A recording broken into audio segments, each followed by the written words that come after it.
Wisdom, the final frontier to true knowledge.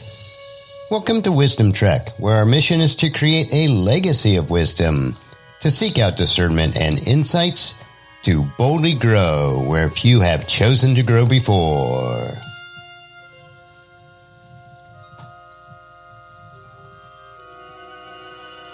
Hello, my friend. I am Guthrie Chamberlain, your captain on our journey to increase wisdom and create a living legacy.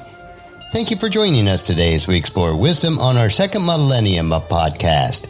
This is day 1471 of our trek, and it is Worldview Wednesday. Creating a biblical worldview is essential to have a proper perspective on today's current events. To establish a biblical worldview, you must have a proper understanding of God and His Word. This week on our Worldview Wednesdays episode, we will continue with our study based on a course I recently completed taught by Dr. Michael S. Heiser. Our study is titled Sons and Daughters of God, the Believer's Identity, Calling, and Destiny. Throughout this multi-week course, we will demonstrate that in the Old Testament, sons of God and holy ones refer to supernatural beings whose Father is God and who work with God to carry out His will, and that this divine family was present before humanity. By fully engaging the biblical texts such as Psalm 82, Psalm 89, and Deuteronomy chapter 32 verses 8 through 9, our study will show that this divine family functions as a template for God's human family. God desires of human, as His imagers, to participate in His counsel. This study addresses issues such as polytheism, the nature of little g gods, and the uniqueness of Yahweh.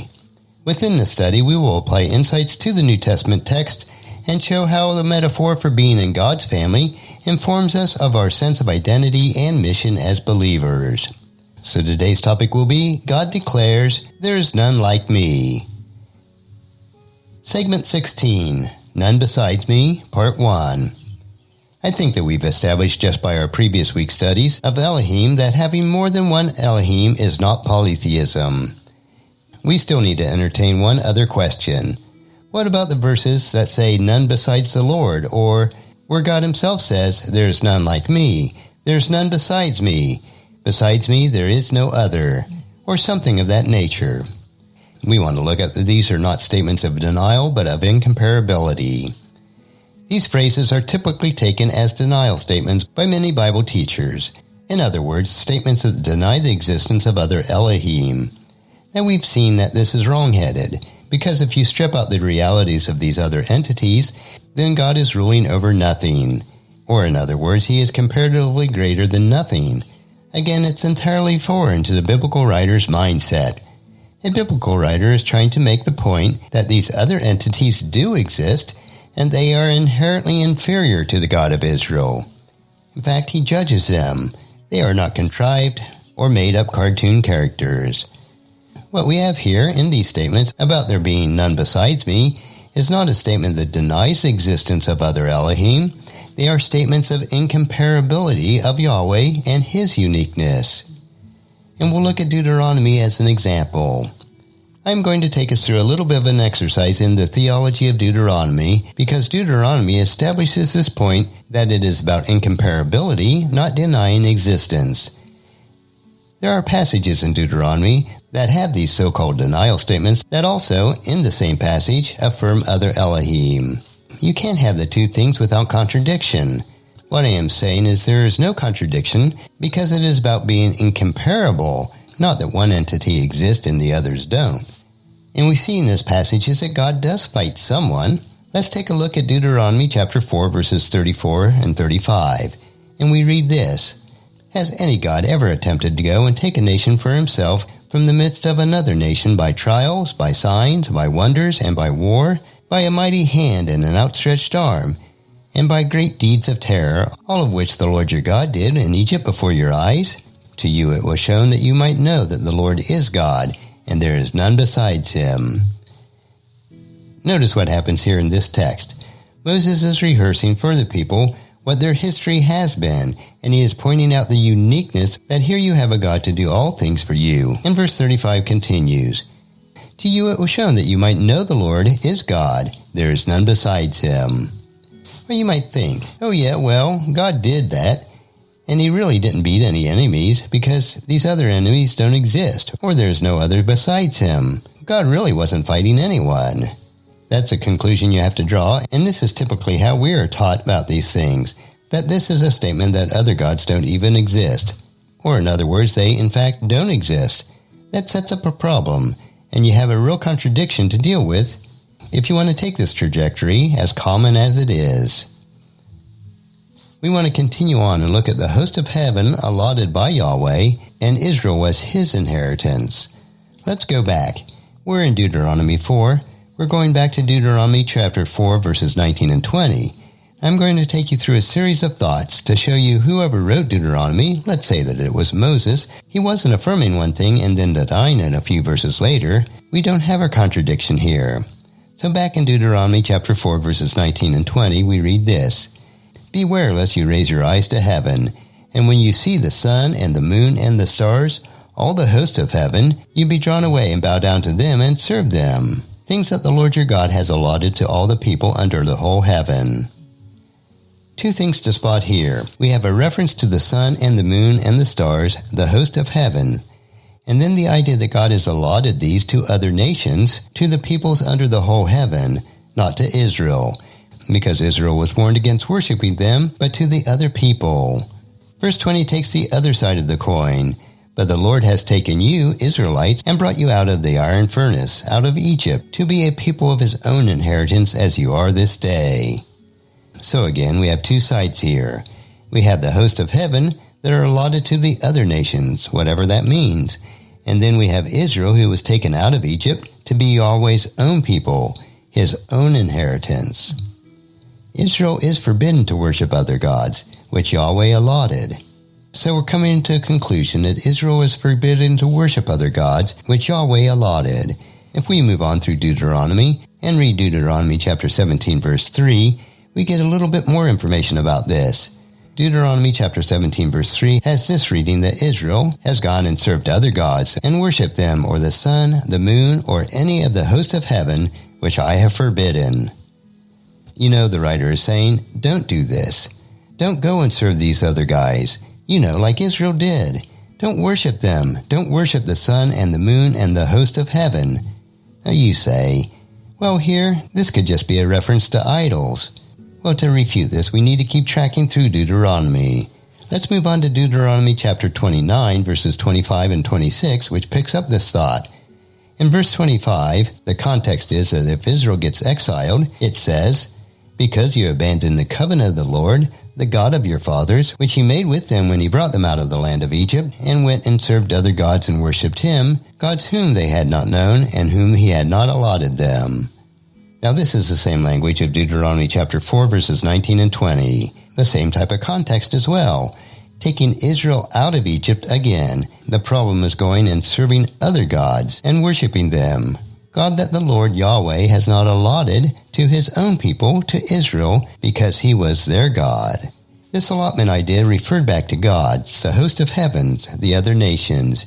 If we keep going, we hit Deuteronomy chapter 32, and this gives us the key to the understanding of this whole allotment language and what it's about. We'll take a look at Deuteronomy chapter 32, verses 8 and 9 next, and bring all this together into how these so-called denial statements actually work. So this is segment 17, None Besides Me, Part 2. Deuteronomy chapter 32, verses 8 and 9 is a key passage concerning all of these things that we're talking about right now. We're trying to track through Deuteronomy to understand what is really being talked about when the sun, moon, and stars and the host of heavens are allotted to the other nations, and Israel is kept for Yahweh's own people. This is going to produce here, as we consider Deuteronomy chapter 32, verses 8 and 9, a theology where the other gods are real, and they are assigned to the nations as a punishment by the true God, the Yahweh of Israel. So let's consider other gods sent by Yahweh. It's actually going to be an affirmation that these other gods are real. They were sent. They obeyed the command of God initially to administer to other nations, again, as a punishment to those nations. And then things went poorly.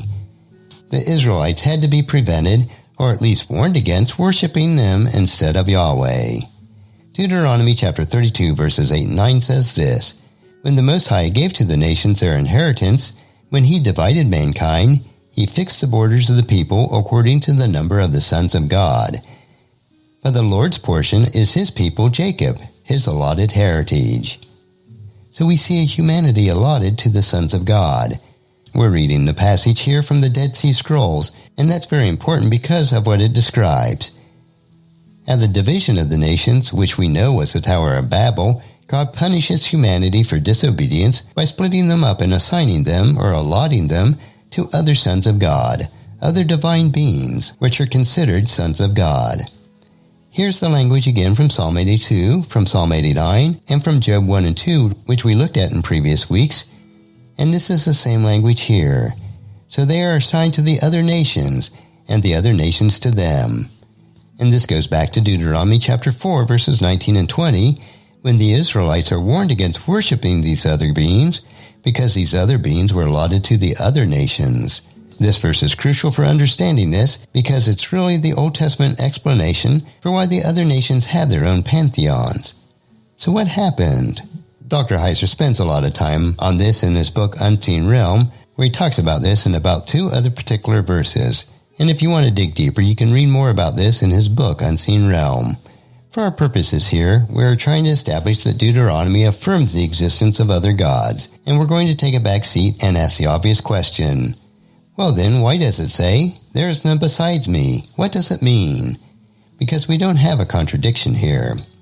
In Deuteronomy chapter 32, a few verses later, we read this, "They sacrificed to demons who were not God, to God, or Elohim there in the plural, whom they had not known, new gods that came lately, whom your father did not dread." So the Israelites fall victim to idolatry. The beings that they are worshiping are described as Elohim. Now this particular verse is crucial because Paul actually quotes this verse in the New Testament. So where is Paul's reference to Deuteronomy chapter 32 verse 17? We can find it in 1 Corinthians chapter 10 verses 21 and 22. Paul is discussing sacrificing to idols and eating meat sacrificed to idols. Paul warns the believers in Corinth in these 2 verses to avoid all of this, to avoid eating meat. Why? Because you have to be careful, because if you partake of it, you may be entering into fellowship with demons. Paul believed that the demons were real. He is quoting Deuteronomy chapter 32 verse 17 and assigning reality to the Shadim, which can be translated demons, to the other Elohim from the other nations that the Israelites fell into idolatry with. So let's put all this together. We have a person under inspiration, the Apostle Paul, quoting the passage from Deuteronomy chapter 32 and affirming that the Elohim were real. They were real beings. Paul refers to them as demons. These beings were allotted to the other nations. These Elohim assigned to other nations and are called the host of heaven, the sun, moon, in Deuteronomy chapter 4. Deuteronomy, all through the whole book, chapter 4 all the way through chapter 32, assumes the existence, the reality of these other gods. But it's in the same chapter, Deuteronomy 4, where all of this starts, where the thread starts, where we have the phrase that there is none besides me. What we see here is that Yahweh's incomparability negates contradiction. If such statements like this were to telegraph the idea that the entities don't really exist, then either Deuteronomy 32 is wrong, or Paul is incorrect, or both. We don't have that problem, though. If we just say, look, statements like, "There is none besides me," just means that Yahweh is incomparable. The other Elohims exist, they are inferior. They are not like Yahweh. He is species unique. There is no problem theologically here if we take the verse, and not just this verse, but the whole statement found in these other verses and similar statements found in many places in the Old Testament. If we just take them as statements of incomparability, we don't have a theological contradiction. And that will finish our study for this week's Worldview Wednesday. Next week we will continue our study of God's proclamation, "None besides me." We will also consider what is meant by Jesus being the only begotten Son. But that'll be next Wednesday. Tomorrow we will enjoy a 3-minute humor nugget that will provide you with a bit of cheer, which will help you to lighten up and live a rich and satisfying life. So encourage your friends and family to join us, and then come along with us tomorrow for another day of Wisdom Trek. Creating a Legacy. If you'd like to listen to any of the past 1,470 treks or read the Wisdom Journals, they are all available at wisdom-trek.com. And I encourage you to subscribe to Wisdom Trek on your favorite podcast player so that each day's trek will be downloaded to you automatically. And thank you so much for allowing me to be your guide, your mentor. But most importantly, I am your friend as I serve you through the Wisdom Trek podcast and journal each day.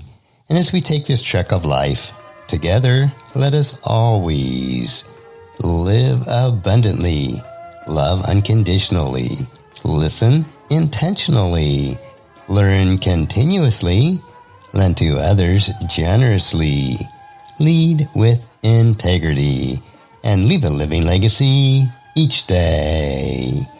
I am Guthrie Chamberlain, reminding you to keep moving forward, enjoy your journey, and then create a great day every day.